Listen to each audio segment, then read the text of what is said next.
Bonjour et bienvenue sur Transvision. On se retrouve pour une nouvelle guidance aujourd'hui. Je suis ravie de vous retrouver. Ça fait un moment que j'ai rien publié ici. J'avoue que j'étais prise par beaucoup de choses autres de ma vie, mais je continue les guidances. Et d'ailleurs, je rappelle que je propose du coup désormais des guidances personnalisées. Donc il suffit de me contacter par mail. Le mail est en description. Donc si à la suite de cette vidéo vous êtes intéressé pour me contacter pour une guidance personnalisée, c'est avec grand plaisir que je vous répondrai. Voilà, je vous laisse découvrir. Alors je reçois souvent des messages au moment où il y a de l'agitation. Donc ce message va concerner les personnes qui peuvent ressentir une certaine agitation intérieure. Donc cette agitation, elle est due à notre lien à l'action, notre lien au mouvement en particulier. Et à quel point on vit ça de manière plus ou moins détendue. C'est-à-dire, il y a des choses qui peuvent se créer dans notre réalité. Par exemple, je vais donner un exemple tout de suite. On peut être avec des amis et là, on est en train de parler de quelque chose d'intéressant, on fait la vaisselle en même temps, puis là, on ressent vraiment cette fluidité dans l'expérience, c'est-à-dire on est coordonné avec le fait de faire cette vaisselle, de discuter, etc. Les choses se passent naturellement de manière fluide. Ça peut aussi être de faire une activité sportive dans laquelle on trouve une certaine transe, un certain espace euh, où finalement on est raccord avec à la fois les mouvements qu'on pose en matière et à la fois le sentiment qu'on ressent à l'intérieur de nous qui est un bien-être profond. Donc forcément, il y a une part qui est physiologique, mais il y a aussi une part qui est harmonie. Voilà, je dirais ce mot avant tout, quoi. Cette harmonisation de nous-mêmes avec le tout et avec l'environnement qui nous entoure. Il y a beaucoup de personnes qui sont en quête de cette harmonie, à juste titre, puisque en fait, une fois qu'on a commencé à le toucher, et je pense qu'on a pour beaucoup commencé ou pu avoir des expériences euh, dans le fait de toucher à ces espaces d'harmonie, d'être présent à soi, d'être présent aux autres, d'être présent aux choses qui nous entourent, de faire symbiose avec notre environnement, on peut à juste titre se poser la question pourquoi c'est pas toujours comme ça. Pourquoi il y a des turbulences qui nous assaillent, qui nous viennent alors que nous, ce qu'on aimerait, c'est pouvoir surfer sur ces vagues hautes, dynamiques, et sur ces vagues descendantes où l'énergie est plus basse. Ça demande en fait une rééducation, c'est-à-dire on n'est pas ou on ne nous apprend pas avec une faculté de prendre soin de nous-mêmes, de prendre soin des espaces qui sont euh, en carence ou qui sont en excitation. C'est-à-dire dans les phases hautes, dans les pentes montantes de notre existence, on va être dans une certaine excitation, dans un sentiment de ah j'ai enfin trouvé ce que je cherche depuis super longtemps, le sens de ma vie, les choses s'alignent, et là on est dans une espèce de joie immense, une joie qui en fait regardée avec plus d'objectivité est elle aussi éphémère. À même titre, dans les phases descendantes, dans les phases de bas, de creux, on peut se retrouver à s'apitoyer complètement sur son sort, à se dire que on en est encore là dans notre vie, on est encore en train de jouer à faire l'expérience de certains schémas, de certains comportements, à voilà, ressentir que les choses peuvent être lourdes dans le fait de vivre cette vie terrestre. Donc il y a deux extrêmes qui sont présents, donc forcément je parle de l'un et l'autre. Euh, Et je parle aussi en fait du fait que depuis l'espace de la présence, c'est-à-dire d'une certaine observation qui passe, qui est détachée, en réalité, ces deux choses n'affectent pas la tranquillité intérieure. Et dans ce grand courant du développement personnel et de la quête de l'éveil et de, comment dire, qui est entremêlé avec une course à toujours plus dans ce système, on ne nous apprend pas forcément à discerner que finalement, on n'a pas besoin de se,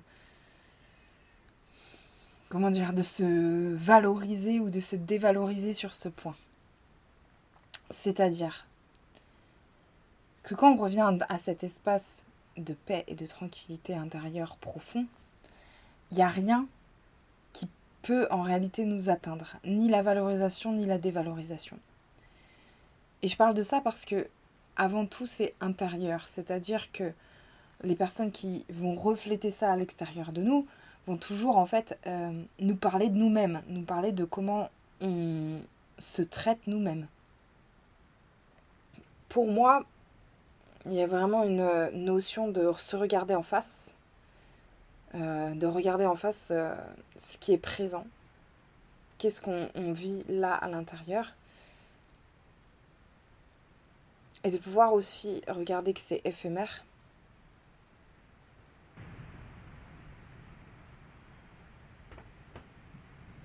De pouvoir respirer dedans, de pouvoir observer aussi qu'est-ce qui se joue à l'intérieur de nous. Il y a beaucoup de personnes qui peuvent ressentir une frustration de contacter des espaces qui sont en souffrance.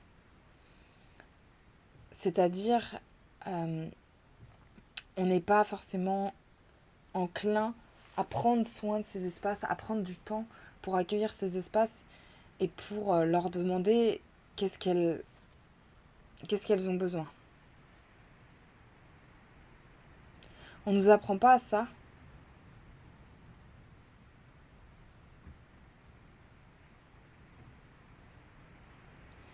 Et c'est pour ça qu'on est invité aujourd'hui à apprendre nous-mêmes à observer, à s'observer.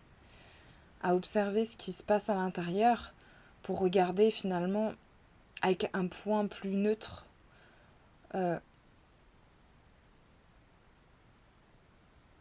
et plus objectif. Car en fait, il y a un juge intérieur chez beaucoup d'êtres humains qui est assez fort et qui détruit en fait les choses sur son passage. C'est-à-dire que il se fait passer d'une certaine façon pour quelque chose qui aimerait améliorer parfois ou qui aimerait donner de la nuance, tandis que en réalité, il dévalorise. Il dévalorise alors soi-même ou les autres personnes en face de nous. En fait, ce juge, il a vraiment besoin d'une posture qui est à la fois ferme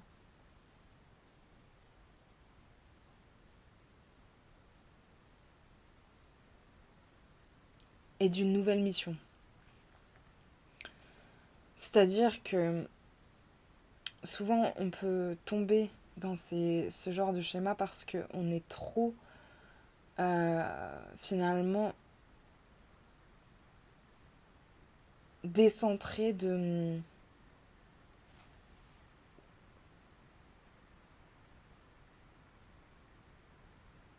ce qui nous entoure. Décentré de l'invitation qui est présent à chaque instant, de notre faculté à aller vers l'avant et à saisir les opportunités ou à écouter notre intuition. Je rappelle qu'il y a beaucoup de personnes qui croient encore qu'en fait elles ne sont pas capables de suivre leur intuition, alors que c'est faux, parce que c'est quelque chose de naturel pour chacun. C'est quelque chose de naturel et Je suis sûre que là maintenant, si je vous demande un moment de votre vie où vous avez fait preuve d'intuition, vous allez en trouver. Parce que vous êtes venu en tant qu'être humain avec ça, avec cette faculté-là.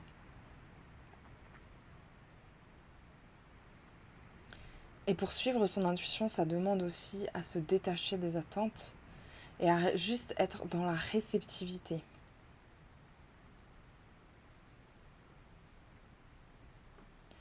Tiens, quel élan est présent? Qu'est-ce que j'ai envie de mettre en matière? Comment est-ce que je peux trouver de l'énergie? Quelles sont les choses qui me donnent de l'énergie? Quelles sont les choses qui me desservent, euh, qui desservent mon énergie?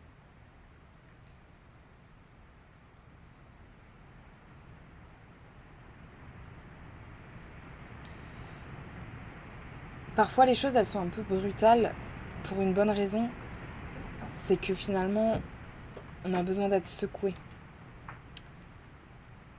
On a besoin d'être secoué, non pas pour nous faire tomber à terre et ne plus jamais nous relever, mais nous réveiller. Nous réveiller à quelque chose qu'on croyait perdu. Quelque chose qu'on croyait plus possible. C'est comme une façon en fait de remettre l'énergie en place. C'est comme une manière de secouer, de dire eh oh, sors de ton personnage, sors de ton personnage. Ça suffit de jouer à ça. Donc forcément, la vie et les situations peuvent être inconfortables dans ce moment de secousse, parce que ça tangue, parce que on est déboussolé.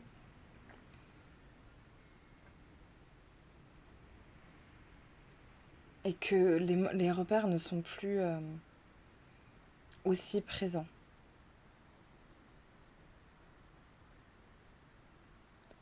Et là, je vois beaucoup de personnes qui sont en quête de nouveaux repères, enfin, ou de repères tout simplement en fait, et qui réclament ça dans leur vie pour pouvoir se donner l'opportunité de construire euh, quelque chose de plus sécure et qui viendra leur donner une certaine confiance en la vie. Et là-dessus, ce que je reçois, c'est que la confiance, en fait, elle n'est pas de quelque chose d'extérieur. C'est un sentiment qui se cultive, c'est-à-dire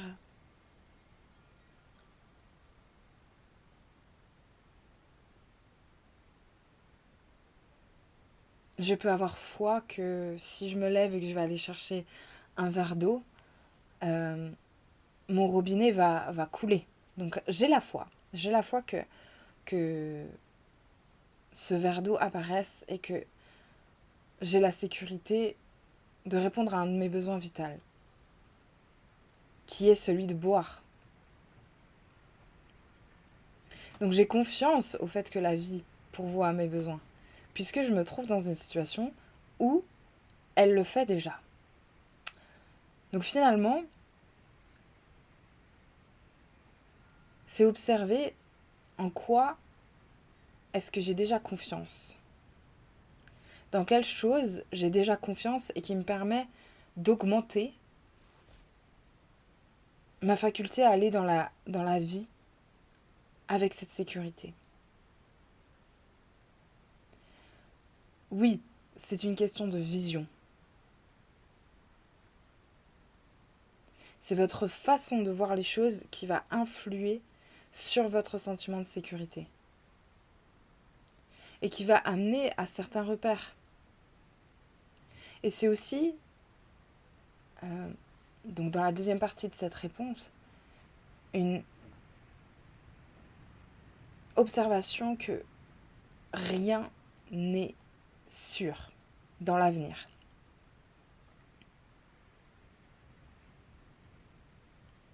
Que finalement cette quête absolue de repères,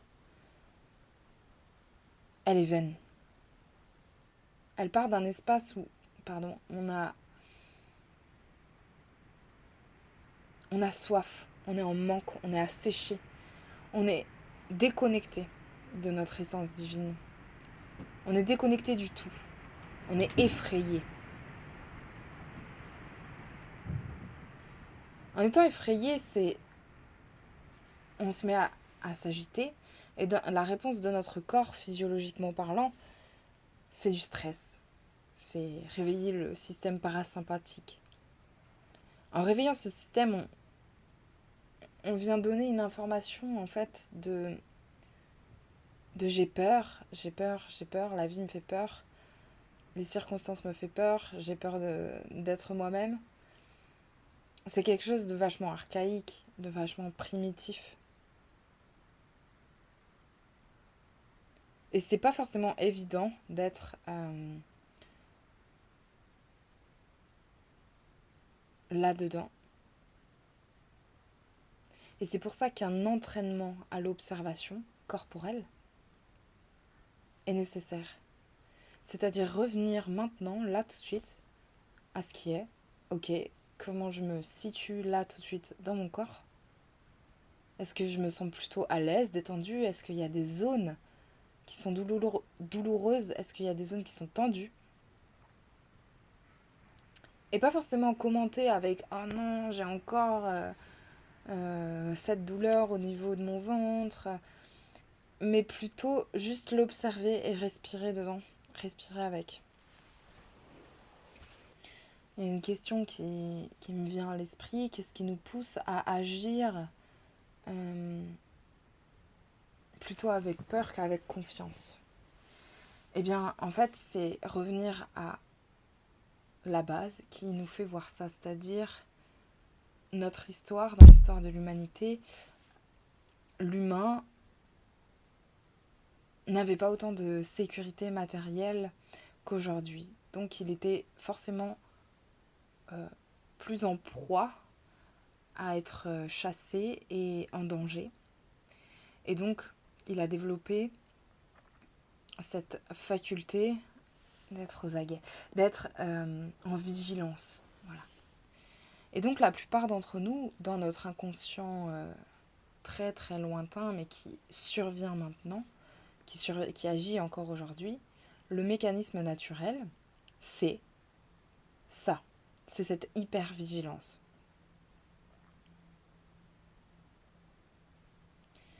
Et donc, comment passer de cette hypervigilance à cette détente, à cette nature, cette façon de voir la vie qui va nous permettre de ressentir et d'appréhender la confiance, la foi?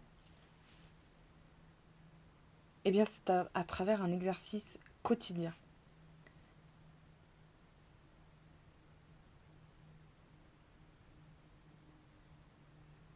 C'est pas forcément de noter nos pensées, comme de quelque chose de contrôlé. Là, j'ai pensé ça. Ce serait plutôt d'observer nos émotions, d'observer la façon dont on est à l'intérieur de notre corps, on est aussi face à l'environnement. Est-ce qu'on se sent déconnecté? Est-ce qu'on se sent plein de vie? Est-ce qu'on se sent en manque? Est-ce qu'on se sent en abondance? Et selon la réponse à ces questions, on va pouvoir interagir d'une certaine façon avec notre environnement. Et finalement, l'environnement va nous offrir des expériences qui vont nous permettre d'observer encore mieux ou de jouer un jeu de théâtre qui va nous permettre de conscientiser ces parts de manière encore plus flagrante, de manière encore plus exacerbée. Le fait d'observer ça, de le vivre, va nous permettre aussi également de mieux nous comprendre. Et que si on voit certaines choses qui sont répétées, que c'est pas forcément les mêmes situations, mais quand même toujours le même schéma, c'est aussi présent pour nous faire comprendre qu'il y a une concentration d'énergie à avoir sur ce point-là en particulier. C'est pas forcément évident à observer puisque on n'est pas habitué à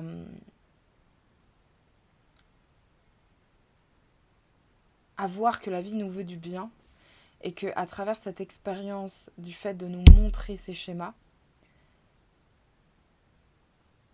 elle nous pousse à nous dépasser en réalité. Elle nous pousse à être encore plus ouverts à l'expérience de la vie. Et en étant plus ouverts, on est plus plein, on est plus abondant, on est mieux dans notre corps, on est mieux dans notre tête, on respire mieux, on est mieux dans nos relations. Il y a plein de choses en fait. Plus on lâche les bagages et plus on avance vers cette légèreté, cette faculté de voir que la vie peut être belle avec ses hauts et ses bas. Je rappelle que cette impermanence, elle restera toujours et que c'est pas ça qu'on va annuler. C'est plutôt notre capacité, nous, à voguer sur ces vagues. Donc en fait, il n'y a rien de spécial à faire. Changer d'état de conscience, c'est être. C'est être présent à nous-mêmes. Être sincère.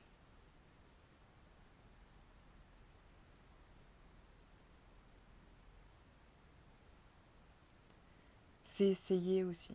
Aller dans les expériences. Si on réussit à oser, en même temps que on s'observe, en même temps qu'on observe aussi les résultats de ce qui se joue dans la matière, sans rentrer dans une analyse forcément. C'est plutôt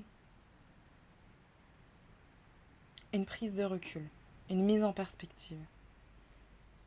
Si on réussit à faire ça, ce pas de côté, on va pouvoir rentrer dans une réalité qui est tout autre.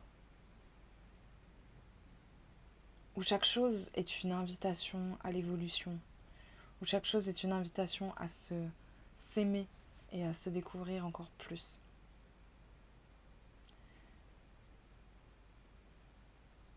Petit à petit, quand on commence à ce chemin, peut-être qu'au début, on va trouver ça assez magique parce qu'il peut y avoir pas mal de synchronicité qui se passe. Et puis, il y a un moment donné où on trouve ça un peu ardu. C'est difficile de tenir ça dans le temps. Et là, j'invite vraiment à se connecter à l'énergie de la Terre qui soutient, en fait, qui soutient ses pouces, qui soutient aussi cette énergie de faire les choses lentement mais sûrement, c'est-à-dire d'y aller, mais d'y aller à un certain rythme qui correspond, par exemple si on prend le règne végétal, à chaque espèce de manière différente. Donc trouver notre juste rythme, c'est aussi s'apaiser en fait.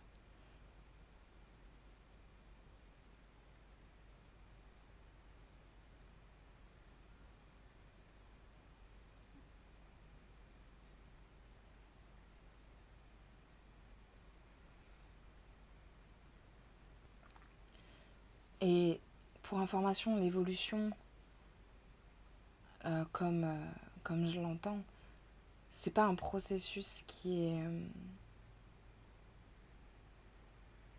extérieur dans le sens où c'est plus comme se rappeler de qui on est vraiment et enlever les couches plutôt que de passer à un autre état d'être. En fait, c'est dévoiler qui nous sommes.